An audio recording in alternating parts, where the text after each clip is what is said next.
you interact with it, let's say in sixth grade, and your chemistry courses, but outside of that, you don't ever interact with it again. Hmm. And I was thinking, okay, well, how could I make the periodic table something that's very static? And he's like, how do you interact with it per se, right? How do you make that interactable? And so, uh, there's a bunch of letters Yeah. on it. Why not turn it into a game of a word spelling game? So that's exactly what we did. Hello, everyone, and welcome back to the Quantum Mic. And we're doing another interview today. Today, I am joined by Lumi, who is the owner of At The Benchtop, a company that makes learning tools for schools and classrooms and other environments. Thank you for coming on the show, Lumi. No, thank you for having me, Owen. Really appreciate the invitation, and I look forward to our discussion. Oh, you're very welcome. I'm really looking forward to this. This is an interesting topic. So, if you wouldn't mind just Sure. introducing yourself more fully than I have and letting the listeners and viewers know a bit more about you. Sure, yeah. So my name is Lumi. I'm the owner of At The Benchtop, and basically what we do is we try to enhance the learning experience for students in the classroom. So we create kits that teachers can use as supplements to their learning, or should I say, the lesson plans. And so the whole idea is that we want to get kids out of the chair, maybe away from some of the screens, and really touching things and interacting with things in their hands.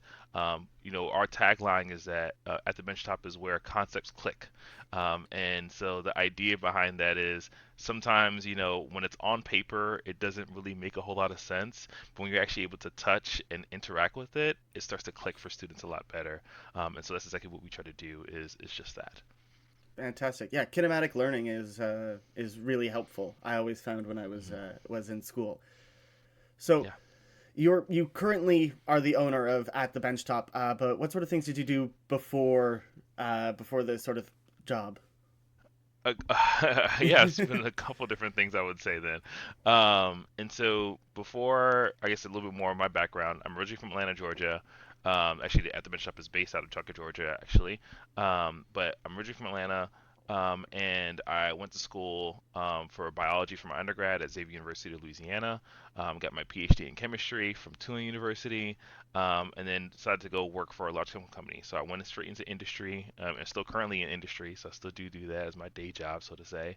And so I work in that sort of function. I don't necessarily work on, let's say, traditional research chemistry anymore. I've kind of stepped away from the bench. Uh, unlike the name, but but I work in more the procurement and sales side of things. So I'm more on the uh, sales side or business side Mm, of chemistry versus on the research and laboratory side of chemistry now. And so that was sort of my background before starting this. I actually have worked in similar spaces to At The Benchtop in terms of like teaching, where I've had experiences where I've taught both undergrad, and I've also taught a little bit of high school students as well too. And so have some familiarity teaching, though I don't have a formal teaching background.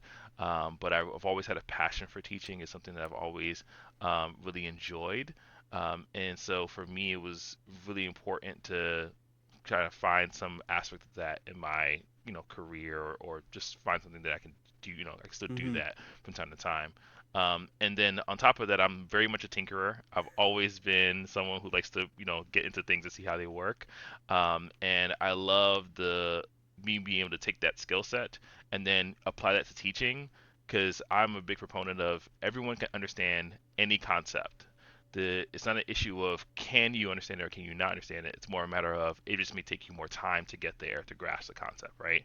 And I'm always big on also finding different strategies to reach people. So if it isn't clicking at first, well, maybe let's try a different avenue, and then you'll sort of get it then, right? And so that's kind of where At The Bench Shop was sort of birthed from, was that desire to say, hey, everyone can understand this stuff, and don't say that, oh, because I'm just not good at math, or I'm just not good at science. It's not so much that you're not good at it, maybe it's just the right approach hasn't been given to you yet, right? And Hmm. so here's how we can maybe find another avenue to reach you, and hopefully make those concepts click. So that's exactly what we started the company for. Yeah, anyone can learn anything. I Yeah. wholly agree with you. It is just a matter of the resources that you have at hand and the approaches. Well, that's a very commendable mission to have for a business. So you said at the benchtop sort of came out of your desire or your love of teaching and learning. So Very is much so. it Yeah. I'm. no Go ahead. keep Sorry. no keep going keep going. I'm just gonna Yeah. let Yeah. let you No. run with the question. You were about to keep going, and I No. No. made you Yeah. stop. I'm someone. I'm very much the type of person who's always looking to learn something new. I dive headfirst in things. I'd rather try and fail than just pay my way through it or let someone Mm-hmm. else do it for me. I'm that kind of person. My immediate thought is how do I DIY a solution rather than just like buy another one. So that's my MO. So I really like um, breaking things down. I like getting into stuff. I like learning new things. I have several different hobbies that I try to and probably fail in many ways to maintain because my interests are all over the place. I'm always Mm-hmm. going to something new. So yeah, I really really enjoy that aspect, and so this is kind of right up my alley in terms of the company because um, all things science is my jam. All things STEM is my jam. So I'm more than happy to dive into whatever topic, at least to some degree. So yeah. That's fantastic.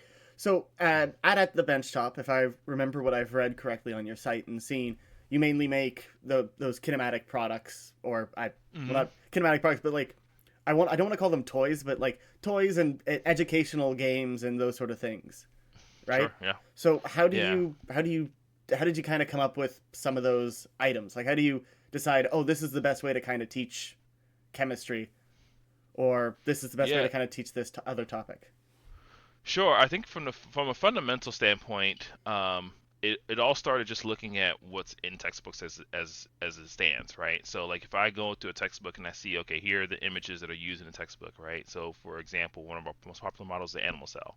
So if you look at animal cell like in a textbook, this is something that people already have an image of what an animal cell looks like, right? And my thought was, well, if you look in, there's not really many options for like a physical model of an animal cell, for example. So I wanted to bring that to life, and that's sort of where all most of the products that sort of started from is looking at textbooks and saying, okay, what are some of the things that they sort of try to illustrate, and how can we maybe bring this into something that students can interact with. For the animal cell, we could have just made it a static model, right? We could Mm-hmm. just said, hey, this is just a fixed piece and it's, painted or whatever and leave it at that.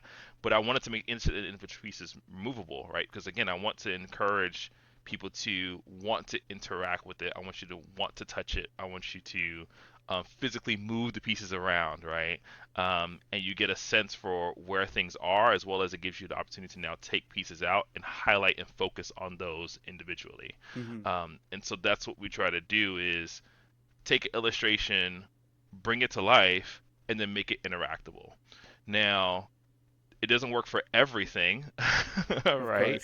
course. But we try to do it as much as we can, and then as you start doing that, you just start getting inspired.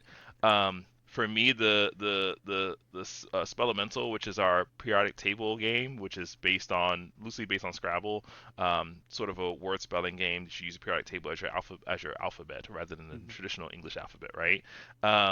That really just came by way of hey, the periodic table is this like rectangle that you see on a sheet of paper, and you interact with it. Let's say in sixth grade, and your chemistry courses, but outside of that, you don't ever interact with it again.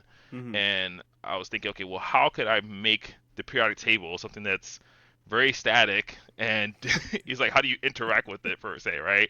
How do you make that interactable? And so, uh, there's a bunch of letters Yeah. on it. Why not turn it into a game of a word spelling game? So that's exactly what we did. So I said, okay, let's try to do that. And of course, that was a lot simpler in my head when I first thought of the idea versus actually making it a real thing. Mm-hmm. But once you get to past some of those initial hurdles, it's like, oh, this is great, and it's actually forced me to start thinking of, okay, what are some of the other things that I thought initially, hey, how could I make this interactable, or it's something that's just very static. This won't really work for what I'm trying to do, and go back and say, actually, you know what? Let's kind of, scrape the bottom of the barrel here a little bit, and we might actually find something, right, that we could actually take it and translate into something that is interactable. So that was sort of the thought process behind that. So it's just always looking at it and just seeing what is it that we can bring to life, um, and starting from that standpoint. And then I let, the beauty about 3D printing is you don't have to order a big old pallet or Mm-hmm. container of the stuff, right? You can just make it one at a time. And if people don't really have a use for it, then fine, right? It is no love lost, Mm-hmm. so to say. Um, it's a very low expense from that standpoint. You can just try things and you put it out there. If people respond to it, great. If they don't respond to it, okay, fine. Then it's not needed. But Mm-hmm.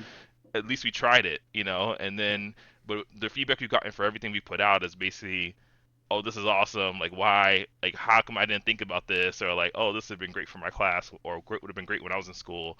Those sort of things. So yeah, it's been eye opening from the feedback that we've gotten, and I think it's a process that's working at least currently, and I'm hoping that we'll continue to improve that as we go forward. That's awesome. I mean, learning through play is just such an important way of teaching. And from Hmm. what I've seen from just the products that you have and how you've been describing how At the Benchtop has worked, it really feels like you're hitting that right on the head. You're hitting that Hmm. very well. So that's Yeah. really fantastic to hear. I'll have to give you some physics based recommendations. We're always looking for it. So if someone has a topic, we even put on the website. If you have a topic that you Oh yeah. want us to tackle, let us know. We love the ideas because it's tough when you only see it from your lens. Like I said, I have a biology and chemistry Mm-hmm. background, so those are the things that are at the forefront of my mind. But doesn't mean that math and physics aren't right there, and don't need love too. So we try to make sure we tackle everything when we can. That's awesome. So you mainly 3D print these products, is that right? Hmm. So you were Correct. telling me at the beginning as well that you guys have started to expand into like a 3D printing teaching program on the side at the same time. Yeah. Would you mind talking a bit Yeah. about that? Yeah, well, I mean, as we talk to more and more teachers, talk to more students, we recognize, especially when 3D printing first sort of started hitting its popularity, right? Mm-hmm. Everyone wanted to get in. It was a huge rush, right? And what we found is a lot of schools like bought into 3D, bought 3D printers. They, had 3D printers that, available in a 3D printing lab. Maybe you had libraries who were, purchasing 3D printers. It was all great. But then it came to the point where everyone bought this new technology, but then no one knew how to use it. And so when you talk to teachers, you talk to students, oftentimes if they have a 3D printer or 3D printers, it's usually maybe one staff member who's allowed to interact with them and the kids aren't allowed to use them, or it's like Mm-hmm. for one particular subject, right? So like, oh, the robotics teacher has the 3D printer. No one else Mm-hmm. has a 3D printer, right? Mm-hmm. Or it's the teacher who does like architecture. They're the ones that have the 3D printer. No one else has it, Mm-hmm. right? So what we found is that teachers never got the training to say, hey, here's this new tool, and here's how it can enhance the classroom learning experience. Same thing for students. They see it, they've heard about it, but they never get to actually interact with it or create anything. Mm-hmm. And so that's when we started launching these courses. Was because of that feedback, we said, well, what if we can go into schools and say, hey, we'll teach your students to utilize 3D printing as a tool, because 3D printing is becoming far more common as well as a regular, I would call it a household appliance in my view, right?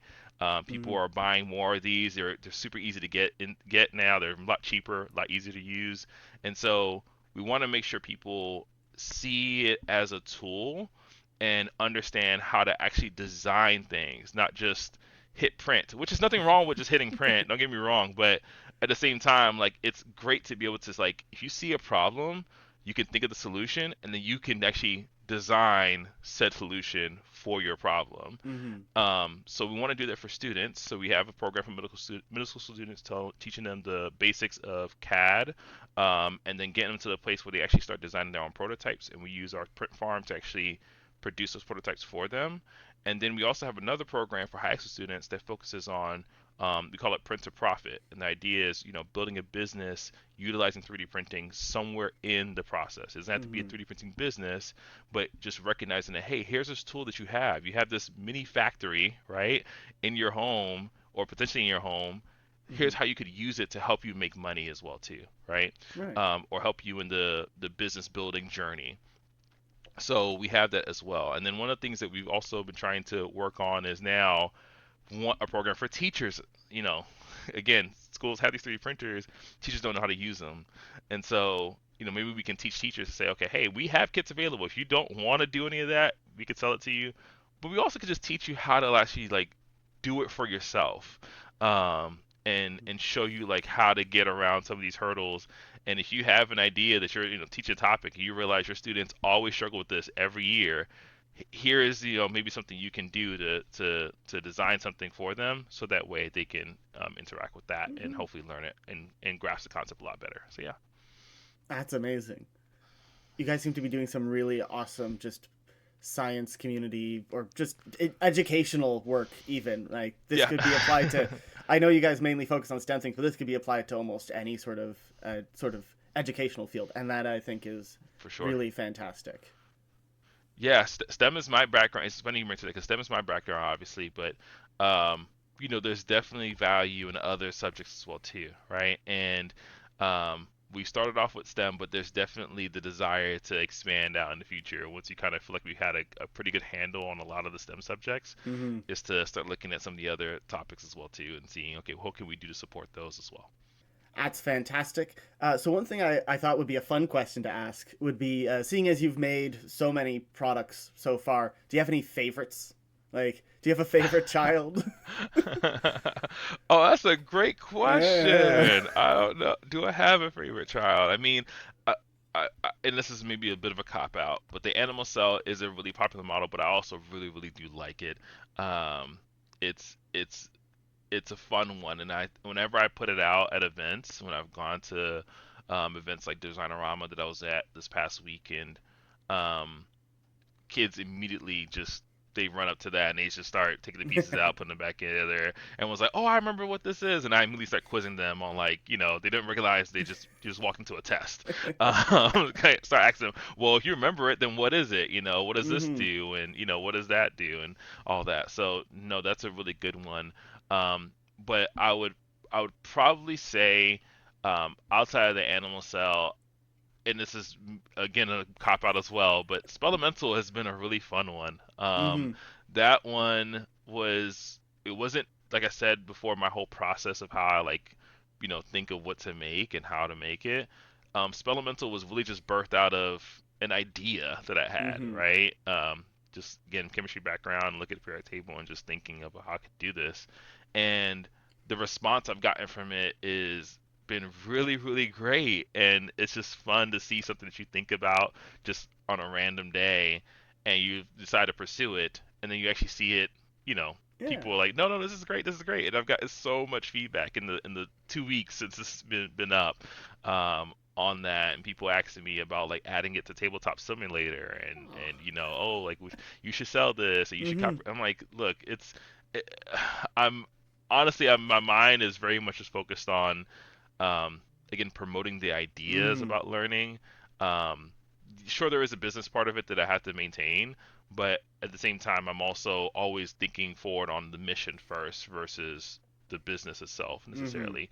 And yeah, I just love the fact that everyone has just gravitated to it so much. So that was, and that of course designing it too was also fun. Thinking of like some of the challenges around it, primarily with the game board, because I'm not a game maker at all. So so thinking about how the game board is supposed to work and what kind of Mm-hmm. multipliers should be on there, as well as the instructions of like, okay, how do we tackle some of these problems? Because the periodic table is not a regular alphabet, right? You have some letter combinations in there that just don't really work, but Mm-hmm. finding some solutions to some of those problems was a lot of fun too. So yeah, no, I would say Spelemental is probably my baby right now because it just it was just fun. It was a really fun time to make that one. Yeah. I mean, talking about Spelemental, that this is sort of the way I found out about you. Was I Hmm. was going through YouTube Shorts and I got a short which was part of you talking about designing Spelemental. So Yeah. talking about that, I suppose you also have outside of the business, you have a YouTube presence for At The Benchtop, Hmm. correct? Yeah. Yeah. So At The Benchtop originally started as a YouTube channel. Um, it was started back in 2020 during the pandemic, and uh, it was again birthed out of my desire to teach, and really finding alternative ways to um, to teach different concepts. I really battled internally on like what I wanted to cover because I have a chemistry background and Mm-hmm. I could just make this a full-on chemistry course, but at the same time I kind of was like, well, I don't want to just make this another, just what you do in school online, Mm-hmm. right? And so I tried my best to like put my own like spin on things as well as like I have my own sense of humor as well too. So I have my side character Morpheus, that which is birthed out of another video that I actually made on the channel. If you go back far enough, you see all this in there. But I made a video um, taking a little bit of a riff on the Matrix, and I had Morpheus's character in that video, Mm-hmm. and then I just kind of had as a running bit of having like a secondary character in there. And I plan on making more long term, long form videos. With Morpheus as well, still being a side character because it's just my sense of humor. Yeah. But yeah, I was making videos at the time, just covering different topics around plastics, around different issues with plastics, recycling plastics, so on and so forth. And um, from there, I kind of went away from that because while making YouTube videos was great, I really enjoyed the teaching aspect of it. I didn't say enjoy the production side of YouTube. That's fair. That wasn't really the Mm-hmm. fun part for me. And so I said, okay, if I'm going to build a business on this, then I need to find a different way of building a business that isn't reliant on just YouTube alone. Mm-hmm. YouTube should be part of it, not the business, if that makes sense. So that's where I went to and said, okay, well, I have the skill set to do 3D printing. I've been doing it for 10 plus years. Why not, Mm-hmm. utilize that skill set, right? I already had a 3D printer. I was like, okay, well, maybe I can start designing things and go from there. And so the rest is sort of history, so to say. And then now that I've, gotten to a place where I have products, I've done some shows, I've met with schools, I've sold products or whatever. Now it's okay. Let me go. I've kind of proven the concept on this side of the physical business, Mm-hmm. and got that going. Now I can go back to YouTube and say, okay, now, Mm-hmm. now we can kind of make the two things work alongside each other. And so that's where I posted that video. And like I said, I did not expect that video to go as big as it did. Again, it was an idea that I had. I thought it was cool. Mm-hmm. I didn't think everybody else would think it was so cool. So the response has been overwhelming and amazing, honestly. And people have been really, really excited about Spelemental, and I am too. So hopefully, as more people hear about it, this means people are actually learning about the periodic table, or at least finding another way to engage with it. So yeah. Mm-hmm. It's such an awesome idea. Like it really just stood out as soon as I saw it, and I went, "Oh, this is really neat. I need to look into this more." And then, of course, that led to this interview, which Yeah. I'm glad to have stumbled across it. So, seeing as we're kind of getting to the end of the interview, I wanted to ask you Sure. the last question that I ask Okay. everybody. If you wouldn't mind sharing, what has been some sort of impactful experience you've had either in science with the scientific community, with science itself? It can be as big or as small as you think is important, but just something So that you feel has impacted you. yeah, I would say the biggest impact for me was the experiences I had growing up, and I'm going to cheat by pulling in multiple That's experiences okay. You can use because as many as you because like. because that's really what birthed like me becoming a scientist, right? Because when I was growing up, I like to call myself I was a nerd through and through. Like when I was growing up, I used to make PowerPoints for fun.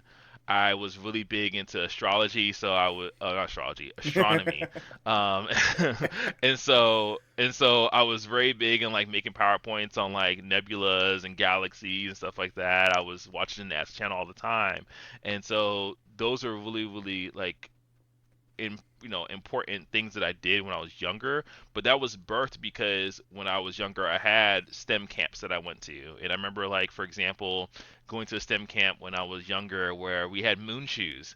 And this is like sticks out in my mind, right? Of like put on the little moon shoes and like Hmm. acting like an astronaut, right? And walking down the hallway, or when we made ice cream from scratch using Hmm. rock salt and newspaper, right? And actually doing the shaking and Yeah. you know those are experiences that stick out in my mind. When I was in high school, I had the chance to go to Embry-Riddle University down in Florida, and was able to actually, go in their flight sims and see some of their wind tunnels and stuff like that. See those things in motion.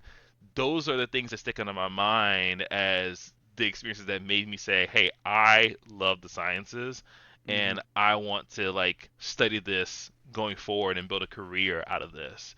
Um, it was those things that I touched, interacted with. Those are what stick Yeah. out of my mind. I call them milestone memories, because they are the ones that I can immediately call back to, and they're so vivid in my mind of like, hey, this is when I learned this topic.